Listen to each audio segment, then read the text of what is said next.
Brilliant engineering college దొంగతనాన్ని Rachakonda పోలీసులు ఛేదించారు. గత నెల 10వ తేదీన హైదరాబాద్ నగర శివార్లోని బ్రిలియంట్ ఇంజనీరింగ్ కాలేజీలో 1.07 కోట్ల రూపాయల నగదు చోరీకి గురైంది.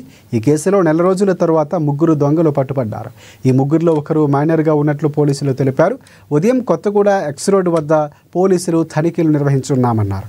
అనుమానాస్పదంగా కదలికలతో తిరుగుతున్నటువంటి రాజ్ మనోహర్ పవార్, రితిక్ మోహితే అలాగే 16 ఏండ్ల బాలుని అదుపులోకి తీసుకున్నామని చెప్పారు. మరొక ముగ్గురు దినేష్ మోహిత్, అరుణ్ మోహిత్ అలియాస్ కలు, విలాస్ చౌహాన్ పరార్లో ఉన్నట్లు పోలీసులు తెలిపారు. రాజ్ మనోహర్ది గుజరాత్ అని, రితిక్ది మధ్యప్రదేశ్ అని పోలీసులు తేల్చారు.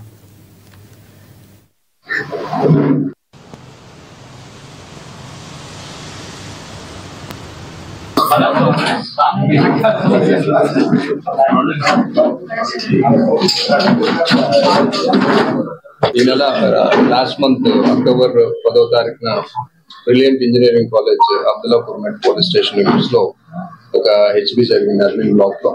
సో ఈ కేసు రిపోర్ట్ అయిన వెంటనే జి సుధీర్ బాబు గారు ఐపీఎస్ కమిషనర్ రాచకొండ స్వయంగా సీన్ ఆఫ్ అఫెన్స్ విజిట్ చేసి ఆఫీసర్స్ అందరిని కూడా పిలుచుకొని law and order, CCS, IT cell and SOT officers అందరికి కూడా డైరెక్షన్స్ ఇచ్చి టీమ్స్ ఫామ్ చేసి ఏ విధంగా దీన్ని డిటెక్ట్ చేయాలనే దాని మీద అందరితో మాట్లాడి టీమ్స్ ని ఇమీడియట్లీ గా ఫీల్డ్ లోకి పంపించి దీనిలో డిటెక్షన్ కోసము సార్ డైరెక్ట్ చేయడం జరిగింది.